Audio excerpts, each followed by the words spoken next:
Very good evening to you. Thanks for joining us on the Thursday edition of the show. I'm Yemi Adebayo. What a greetings to you wherever you are in the world watching us. In London, I'm Austin Okonakpan. Yemi, I can tell you this for free. London is still red. Arsenal fans are staying hopeful that their team can do the double. They cannot wait to celebrate big time. All right.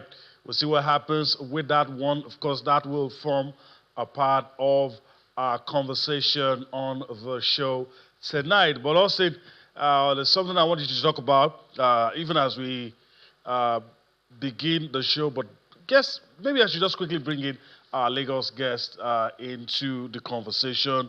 Bolu Omoni joins us now. Bolu, good to see you. Thanks for finding time to be with us on the show tonight. Good to be again on the day where we are celebrating a certain Oliver Glasner after winning another title with Palace. Then we are looking forward to what's going to happen this weekend. Whether the celebration for some people in North London will continue or it will be a celebration in Paris. But whatever way, I'm sure we're going to enjoy today's show. All right. I'm very sure we're going to enjoy today's show. So, Austin, go right ahead. I was eager to hear what you wanted to share. No, it's about grassroots football development. We like what we've been seeing with the Prosperity Cup. We like that it is busy at that level. And so in Lagos, the 1X Cup, they're getting ready. Registration will commence 1st of June, and I think will run till about the 15th. So they're calling on different teams in Lagos to say, look, come out here, come showcase your talents. Clubs, communities, I've had young talents come out of that one also. Former Super Eagles defender Waidi Akoni is, leading that chat big time. So right here, Channels Television, we support grassroots sports a lot. We like talking about those talents that other persons ignore, because it's very important that we go to that basics and, discover those talents. So we're waiting, registration have started, and then when the action commences, we'll be right here to give updates, Yemi. All right. In a similar vein, let's quickly take you to Port Harcourt, Rivers State, since we're going to be talking football. Let's just take this out of the way.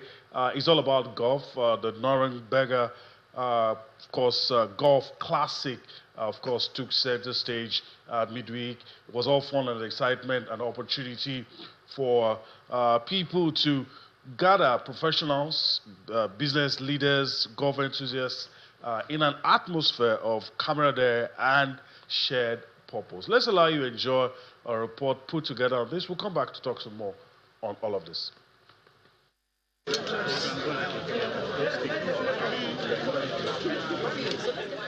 Business networking and economic activity took center stage at the 2026 Nuremberger International Golf Classic held at the Python International Golf Club. Go ahead.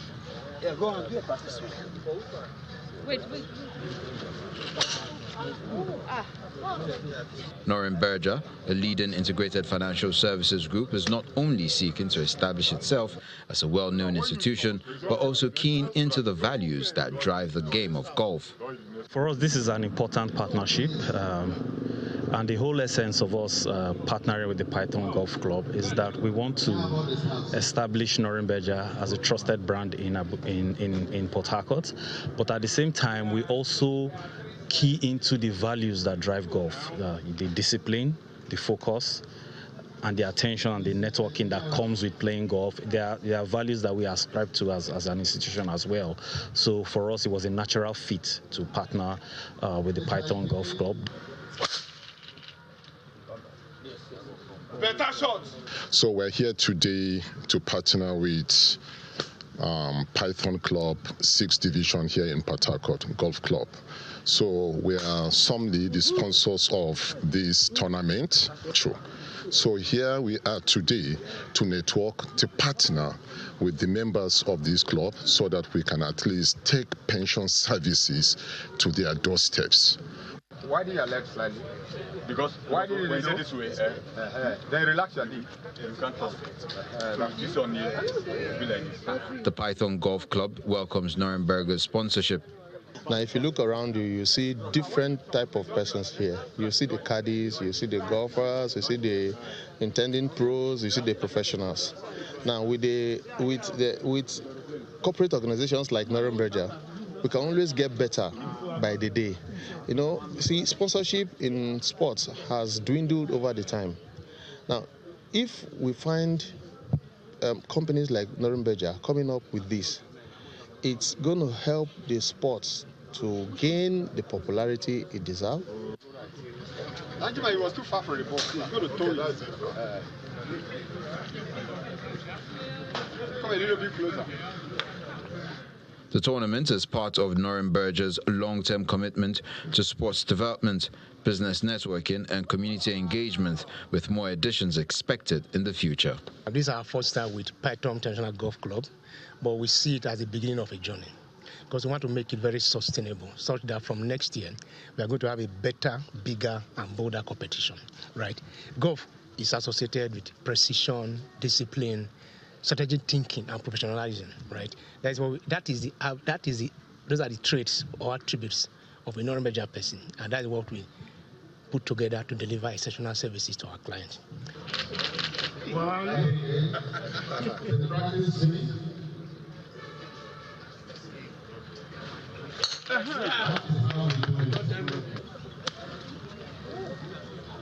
I didn't even know that there's a systemic approach towards playing golf. I think you just hold the ball and the driver and then you just hit the ball. But today we've learned, you know, it's been quite a bit of education for us as participants. So that when you turn, you don't reach the next person. My first time on a golf course and was part of the golf clinic. So I think it's an interesting sport. For me, I think the part that was beautiful was the need to ensure a bit of attention to practically everything you do. From friendly competition to quality social interaction, the Norimberger Golf Classic delivers an experience to remember for participants and guests alike. All right. If it's for leisure, if it's professional, if it's to network, whatever it is, at least golf is being played. And Bolu, I'm happy about this. And we also heard from the sponsors of this. This is the first of its kind. It's not going to be the last. I like when you have a foresight, when you see things way ahead. You know, one of the things I was said is, okay, by next edition, by next year, it means in their mind they're already done with this year's edition. And one of the best things I read was about that most of the materials that will be used for this event will be locally sourced. So it means beyond the event itself, beyond participants, they're also pushing around the community. And I like that women are also involved. Golf is called an elite sport if you don't learn, but those are professionals, those are learning and everything. Everyone is involved. And this is what we talk about sports. Sports have its way of bringing everybody together. I hope everyone learns from this. All right, we hope so. All right, let me yield to Austin. It's time to come to your end. We're still talking about the Unity Cup and, you know, forgive Nigerians if they take it for granted that it's something we must put in our pocket all the time. But standing before us now is the Reggae Boys. That's right, you know, and they're a very decent team. I was at the press conference and I listened to Coach Pete saying that the boys are pumped up. Marion was right there also saying that missing out of the World Cup, you know, really hurts for the Reggae Boys, and they would want to, you know, use this Unity Cup to, as we say back home, to hold body, you know. So we'll see if they can do it against Nigeria. It's a repeat of last year's final. I watched that one also. It was an entertaining game of football, the vibes, you know, the unity, you know, the core objective of the Unity Cup, you know, in full action because everyone came out to, you know, play for the love of the game. The Reggae Boys defeated India by 2-0. Nigeria defeated Zimbabwe by the same scoreline. So we're going to have an interesting game of football. And if you look at the head-to-head, when we talk about it, you could tell that it's going to be a pretty difficult game, you know, for the Super Eagles. Coach Eric Scheller said anytime they have an opportunity to play, they want to improve, they want to get better. That was the same thing the Jamaican coach said to me too at the press conference. So we're ready for, you know, beautiful and entertaining football. But when you take a look at both sides, the Super Eagles, how they fight out against Zimbabwe, don't forget, yes, this is like a friendly game, but we haven't beaten Zimbabwe properly, I think, in the last 20 years. And with the way those guys executed it, as early as the 5th minute, Femi Aziz scored on his debut for Nigeria, and he went on to win 2-0. Put the results side by side, what Jamaica did against India. Who's got a better momentum into the final? It has to be Nigeria. I don't care what the Reggae Boys want to do. After the Reggaes, we'll play the blues for them. But on the balance of play, obviously it has to be Nigeria. Last year it was very, very close as well. But this time around, new boys who are hungry. I read loads of comments from people who saw the first game. Oh, there's future for Nigeria. There's hope. There's going to be good competition for them. The boys. That's why I was somewhat disappointed or surprised at the comments of Chell about the Aziz not fighting. And these boys switched to play for Nigeria. It means they know that, for example, for someone like Aziz, is competing against top stars in the Super Eagles. These are the kind of matches you know he will give everything to get a better opportunity to play for the team. So I think based on the performance, and to an extent, we played a better team. Zimbabwe, in my opinion, in everybody's opinion, is a better footballing nation than India. And Nigeria neutralized every attempt. I read how the coach talked tough before the match. So I think the momentum for Nigeria is higher. There's too much attention on Nigeria. There are too much talks about Nigeria. And you know when Nigeria fail to win, what they are getting. The Reggae Boys can lose and it won't be as bad as it is in their country, as bad as it is. Nigerians are not talking about the game because they won. If they are lost, you would have heard them, oh, we are useless, we are this and that. So I'm impressed to an extent based on what I saw. I like it when new boys come and they show themselves. Maybe not to the elite stage, but at least they did the basic, which is the most important thing in football. So I'm hopeful for the game against Jamaica. Hopefully, just like last year, either regular time, either penalty. I don't care. And now that FIFA has recognized the Unity Cup as a Tier 1 tournament, it even gives it more buzz. It gives it more importance than what last year they showed us. Hopefully, Nigeria gets to defend their title. All right, hopefully Nigeria gets to, like Austin said, use this one to hold body. But let's see what happens. Unity Cup, third place match, Zimbabwe and India. A lot of people would have loved to see Nigeria and India. There were many stories when we were growing up. We could have put that to a test if we had the opportunity, but it wasn't going to happen. All right, and so at the Valley Stadium, 2:30 p.m. on Saturday, third place will take place. Let's talk about the one that interests a lot of people, especially if you're a Nigerian. You want to see the future generation, the next generation of Super Eagles, guys who might just be taking over Nigeria against the Reggae Boys, 7:30 p.m.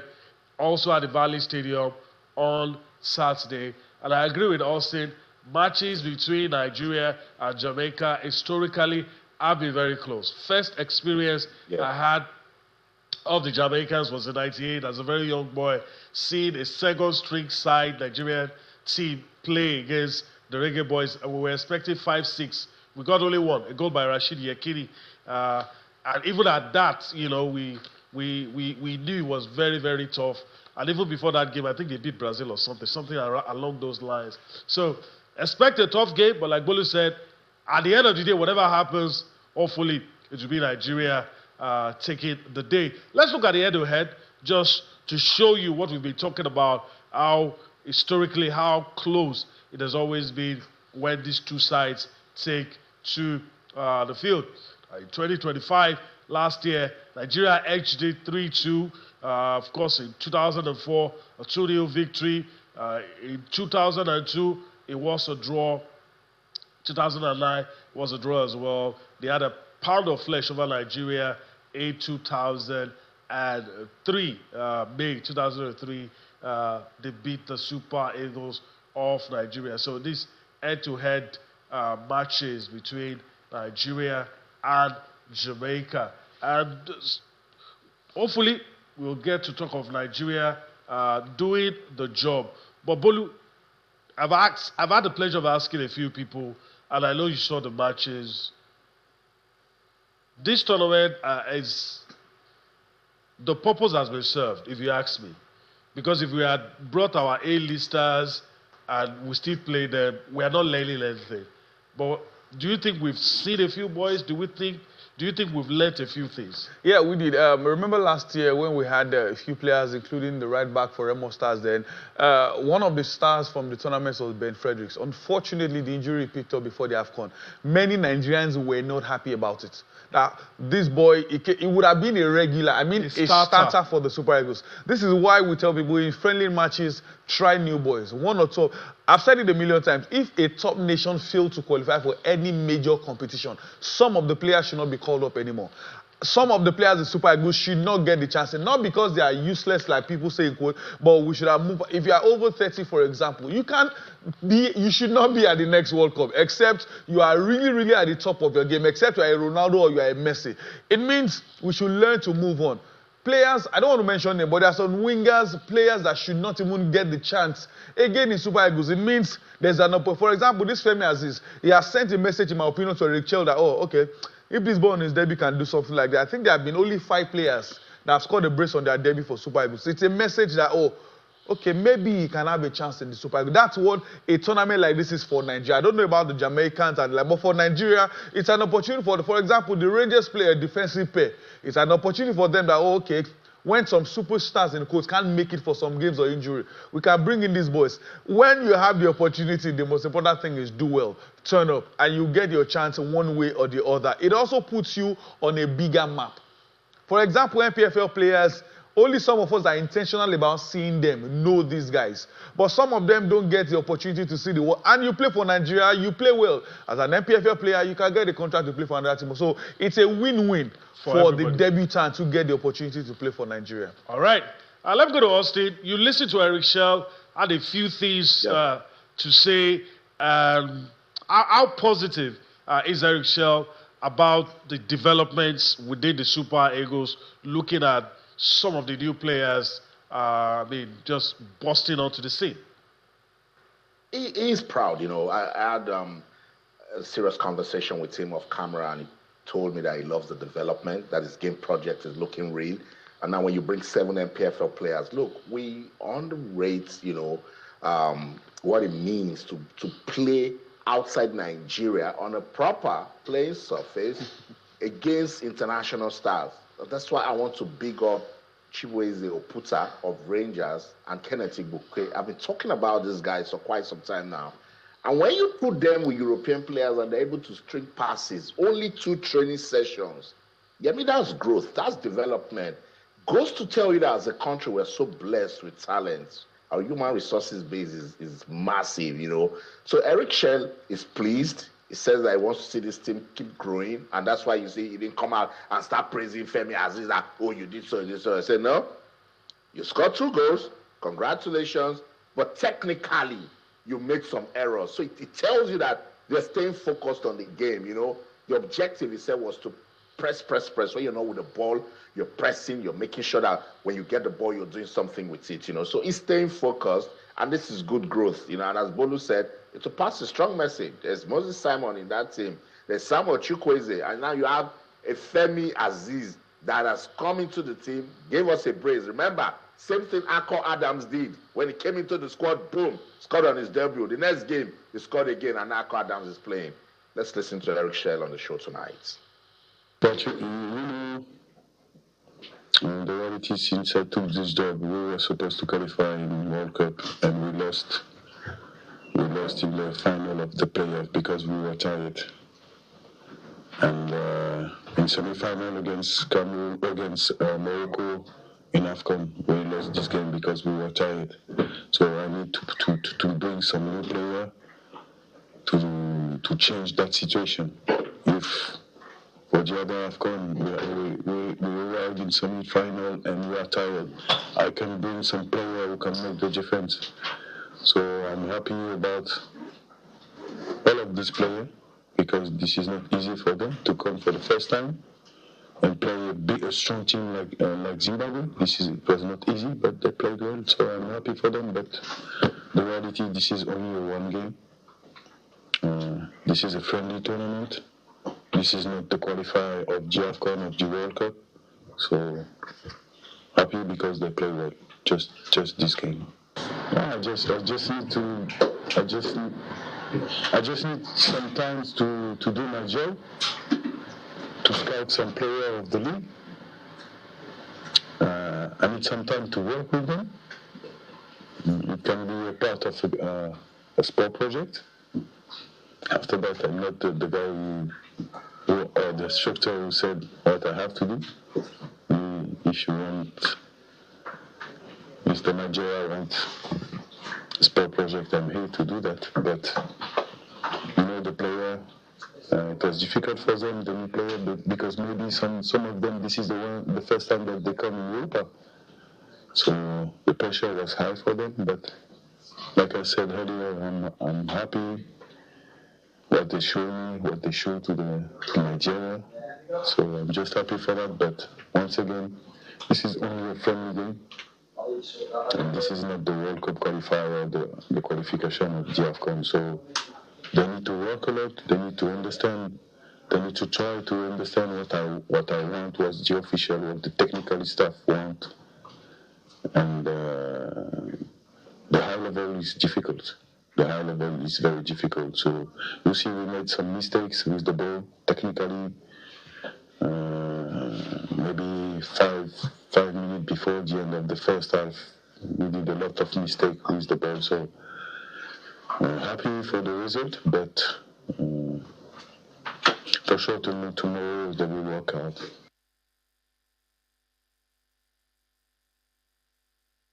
Yeah, so that's it. Super Eagles head coach Eric Shell giving his reactions after Nigeria's 2-0 win over Zimbabwe at the Unity Cup. Sports Tonight on Channels Television. Let's go on this quick break now. When we come back, we'll get into the Betano segment and discuss European football. Don't go anywhere.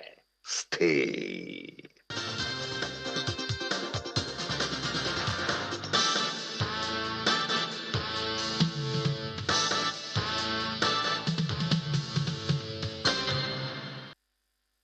Welcome back to Sports Tonight on your award-winning sports-loving channels television. Time to talk about European football now. Yemi, football is crazy. It's insane. Remember, I always tell you guys that when you think you know football, it tells you what a story Crystal Palace told us from 2015 to when they won the Conference League. I mean, what else can we say? Maybe I shall allow Bolu say it. It was written somewhere in the books. Oliver Glasner was always going to go on the high, and he was focused on all that. How many managers do you see have a spat with the owners, keep their job, and still go on the high?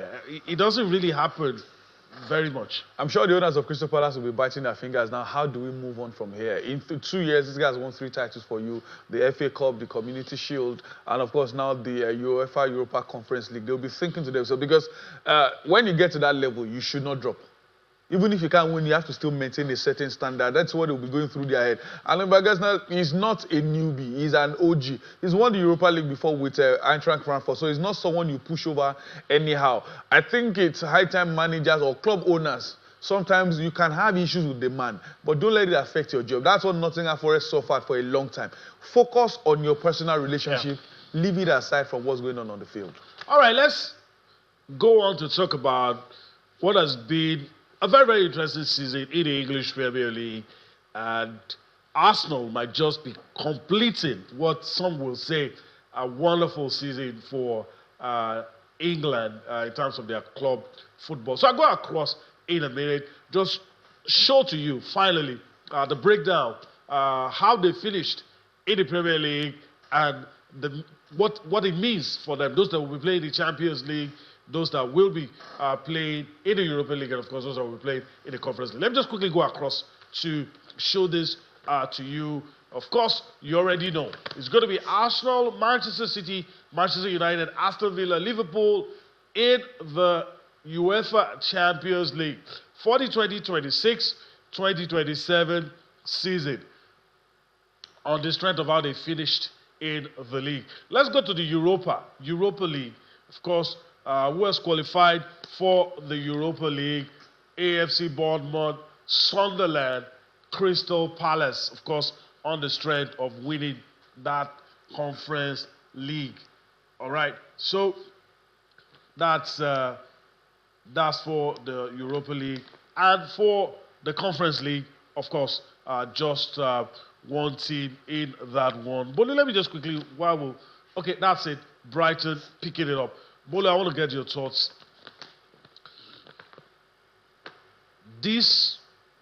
What we have on screen shows the strength of the English Premier League, how these teams finished, what they were able to do.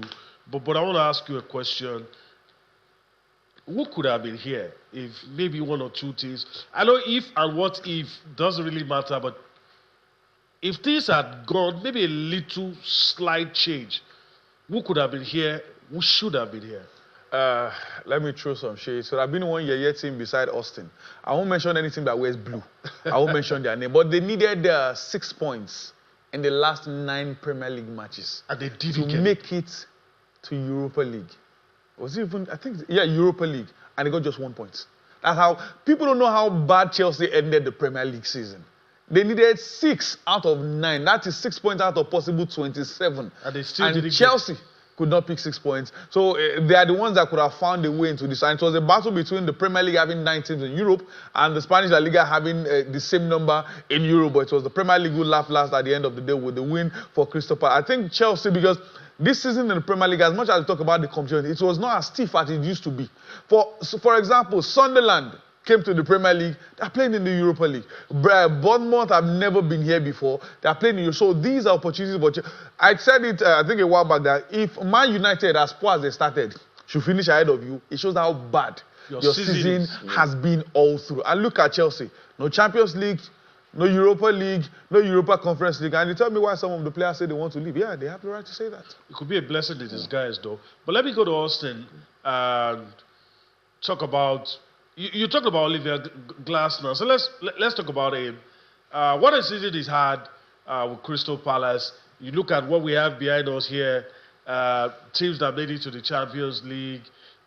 Like Bolu said, we're used to having Chelsea in this bracket, but they are not. Maybe next season will be better. But what can we say about Crystal Palace?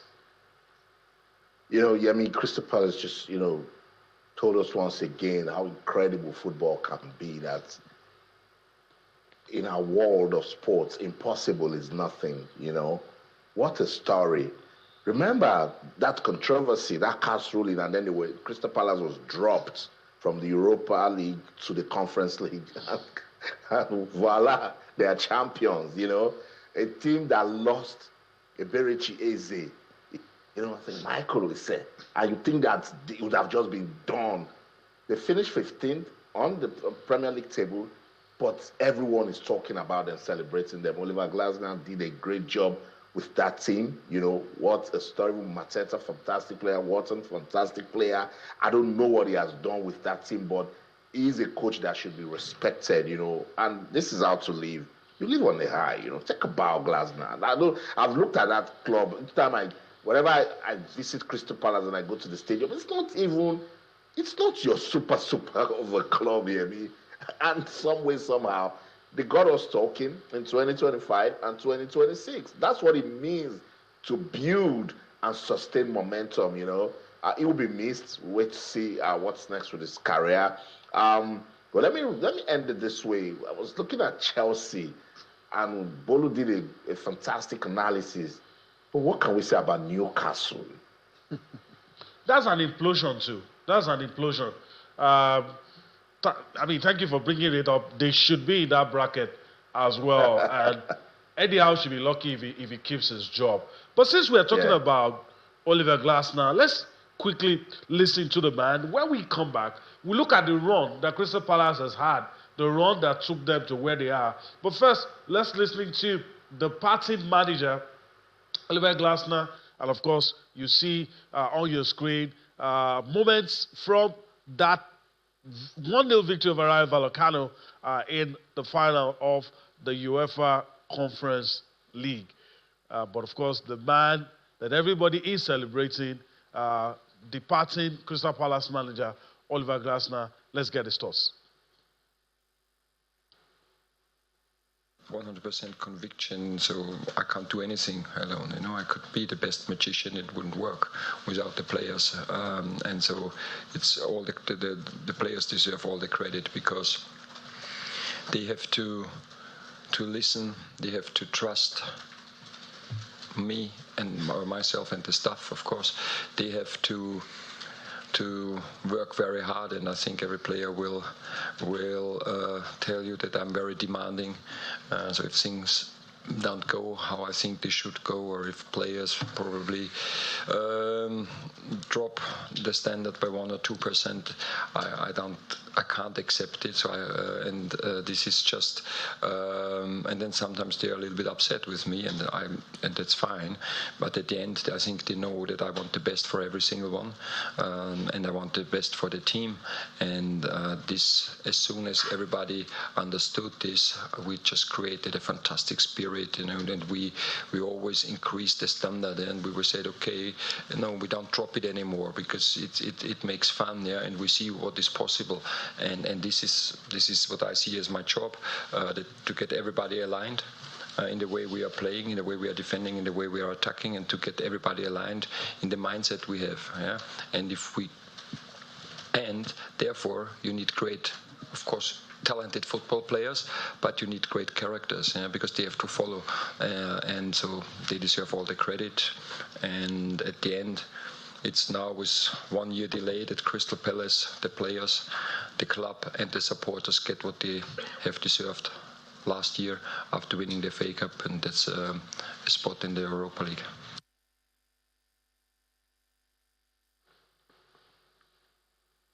All right, welcome back.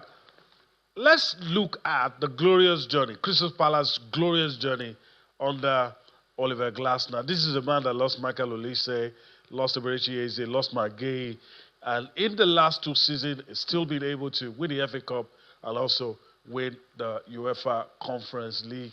And there you have it. In May 2025, Crystal Palace won the FA Cup, the club's first major trophy. In August 2025, Crystal Palace beat Liverpool to claim the Community Shield after winning 2-1. In August 2025, of course, Palace beat Liverpool to claim the Community Shield, as you can see right there. CAS rules, as Austin hinted, UEFA decision to place Crystal Palace, talking about the demotion, just to paraphrase, to the Conference League instead of them playing in the Europa.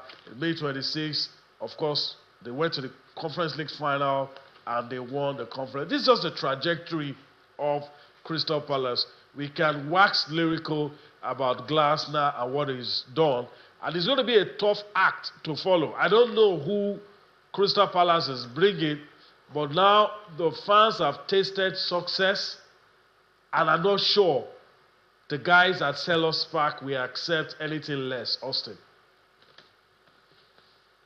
Say that again. I said they've tasted success now at Selhurst Park. The owners now know what it means to organize a trophy parade and all of these things, parties and all of that. I'm very sure the fans will not settle for less. Yeah, look, this is a dream come true, and someone needs to slap Crystal Palace to reality. We're not even talking about the monies that they're still enjoying from the sale of Magay, Eberechi Eze, Michael Olise, and they might just even lose Watson also. So it's been a glorious 2 years. Tells you that, look, in our world of sports, it comes with so much inspiration and motivation. I do not care what you're going through in life. Just look at Crystal Palace until 2025, no major success in the club's history. And now they've got the FA Cup, Community Shield, and now they've won a European, trophy. What a story, So yeah, the board, I'm sure they'll get to work. First, they need to upgrade that stadium at Selhurst Park. Maybe try to see if they can, sign some players. I know they also have a proper academy that has some fantastic young players, so they might also, consider that. But in all, Bolu, this is a beautiful story, a story that tells you that, look, sometimes you just need to keep pushing because you might be so close to your success. And Crystal Palace have told us that beautiful story. Let me pick it up on one thing you said earlier. You spoke about Newcastle. Newcastle won their first title in about 70 years. And where are they now? Well, Crystal Palace, first title ever. They didn't stop. In fact, they still met Liverpool in the league Liverpool scored a goal that should not have been a goal. They still found a way to win that match in the Premier League. They won the Community Shield. Now they are European champions. It means when you are intentional about some things, and well, the God of football, like they say, is also in your favor. But God of football will not come when you are lying down or when you are sleeping. You have to also be intentional. I like that growth. And now bringing it back to what Yemi said earlier, how do they go from there? Because they cannot settle for less anymore. The fans have now tasted success. They don't want to go back to battling relegation anymore. So the owners need to think well before choosing who will be his replacement. At the same time, they need to start thinking, even if not the Premier League, even if it means winning this little cup, maybe the Carabao Cup, even if it's Conference League for another year or two, they have to now start thinking about success more than making money. Yeah, I agree. All right, let's talk about the big one. It's time to address the elephant in the room. UEFA Champions League, Arsenal and PSG. Let me go across just to give you a bit of the match details, what's going to happen in the final. Let me just quickly do that. 5 p.m. on Saturday at the Puskas Arena, it's going to be Arsenal up against PSG. The French money bags, I like to call them, up against the Gunners. Bolu, what is your head telling you? And how is your heart contradicting what your head is telling you? Well, I like the first thing you said about the time, because most people think it's 8 p.m. Some people will go to their TV at 8 p.m. and just meet a trophy celebration for whoever gets. So the game is by 5 p.m. But there's too much history around this game. Let's travel back 20 years prior. Arsenal were at the same stage, solid defensively. In fact, Lehmann had 100% save ratio heading into the final. Arsenal lost in that final. Let's go to last season. Inter Milan were similar to what Arsenal are, defensively solid. They didn't consider until even the semi-final where they considered 6. Got to the final, they took 5. Let's move to the Club World Cup last year as well. Arsenal in similar situation as Chelsea, the underdogs. But they got to the final. Chelsea scored 3. So the big question now is what will Arsenal emulate? Was it their last team that got to the final against Barcelona? Was it Inter Milan? Or they'll be thinking, oh, if Chelsea as underdogs can do this, we can. When both of them met in a one-off game last season in the group phase, it was Arsenal who won. But when they met home and they win the semi-final, it was PSG. There's a bit of history between these two sides. Arsenal have never won. Check the history of teams that get to a first final and lost. When they get to their second final, they win, except by Valencia or Atletico Madrid. Even the same PSG got to the final a few years ago, they lost and they won. We've seen Chelsea, we've seen lots of clubs. Those are things that Arsenal need to think of. And one thing of note, this is a final. It is a one-off, one mistake. We saw Man City against Chelsea. Man City, for 1 February, they are playing everything. Just one goal from Kai Havertz. The same Kai Havertz is in this Chelsea Arsenal squad. So it's going to be very tough. I think it's a two-way thing. If PSG are going to win, I think it will be a game of goals because there will be explosive goals. But if Arsenal will win, I think it will be narrow. By the end of 90 minutes or 120 or even penalty, I think I may just pitch my tent a little bit towards PSG for this game. Okay. We'll make you eat the humble pie if it turns out that the Gunners do win.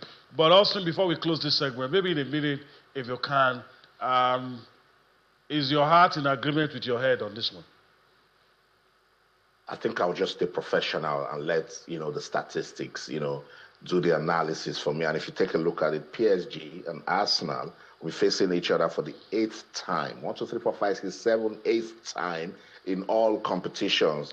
And their head-to-head record is currently balanced. 2 wins each and 3 draws. But this is it. Listen, the Parisians, PSG, they have won their last 2 meetings, beating the Gunners home and away. And that's in the 2024-2025 semi-finals, 1-0 away and 2-1 at home. Now, I love the momentum Arsenal has built to winning this league. Look, anywhere I have entered in this London, I'm tired of hearing that "Not London Forever" song. That Arsenal anthem is in my head. You enter mall, you hear it. You enter train, you hear them singing it. You enter the bus, they're singing it. And that has done something to the club. They now understand what it means, to achieve proper success. And this is one that has invaded their history. So I think they can take that charge and go out there and confront PSG. But PSG, this Luis Enrique and his team, they are proper solid. They are a very decent side.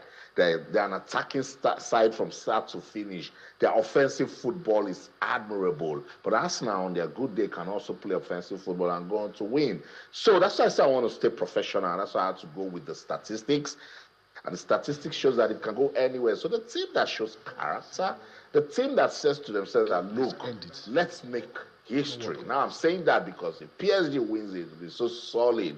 That'll be back-to-back finals, you know. If Arsenal wins it, it'll be fantastic for their history, you know. First time they'll be winning the UEFA Champions League. So, let football give us the winner.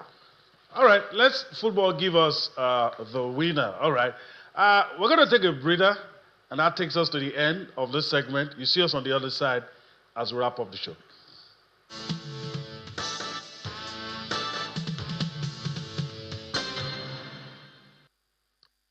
Welcome back.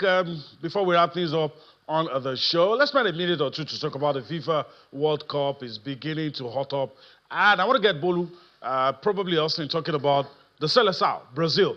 Bolu, quick one. Neymar. Everybody wanted Neymar in that Brazil squad.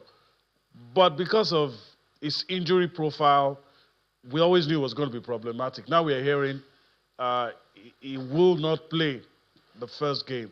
But the question I want to ask you, Carlo Ancelotti is an experienced manager, but do you think bringing Neymar to the World Cup will be a distraction?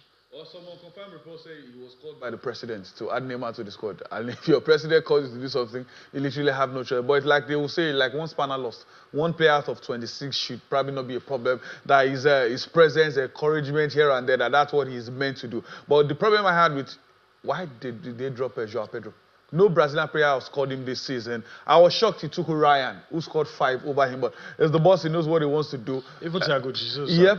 Thiago Jesus will lose. So it's the situation where it's a man that lives and dies by his own. Whatever happens, if Brazil fails to do well, when you get to like quarter, semi-final, to an extent, you've done well. But if you don't get to those stages, people will come back to this. Like you said, now Fabrizio posted that Neymar will be out for 2 to 3 weeks. That's almost half of the World Cup already. Brazil may even be out of the tournament before he gets here. But he is Neymar. Many Brazilians loved him to be a part of the squad. I hope the love will not cost them. Do you think Ancelotti didn't want to rock? I mean, I wish we had time. Because the president never wanted Ancelotti in the first place. Maybe, I don't know. But Austin, your party shot on this, I mean, it feels close home. We know what Cameroon usually does when it's close to the World Cup.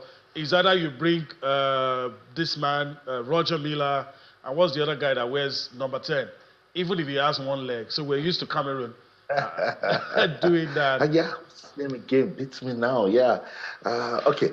Anyway, there's something that coaches do. I mean, if you've got a big name player, you know, those are players that they will help you drag favorable emotional responses from your fans. You don't want to take that out. Call it glittering propaganda, and you're not wrong, you know. So that was why you had to take Neymar. He's 34. We know he's injury prone, but there's just something about putting Neymar. See what the announcement of his name did. It broke social media. It was everywhere that the guy is going to the World Cup. The excitement was so raw that 4 days later, the guy went to get injured. You know, it's crazy. But yeah, Ancelotti had no choice. He needed to do that for the country. He needed to do that for the fans. You know, and it was a good one. But everybody now, the big question that they're asking is, can Brazil compete at the World Cup? Can they win it? It's a favorite. Spain and France. But I think you shouldn't look away from Brazil and Argentina at the World Cup. That's the show. In London, I'm Austin Okonakman. In everything you do, remember, keep talking sports. Bye for now. It's a wrap here in Lagos as well, but I want to thank Bolu Omoni for his time on the show. Hopefully we'll do this again some other time. Yeah, it's always a pleasure coming around. All right, that's the show for today. We hope you enjoyed everything we've been able to do. You'll see us again next week. I'm Yemi Adebayo. Bye-bye now.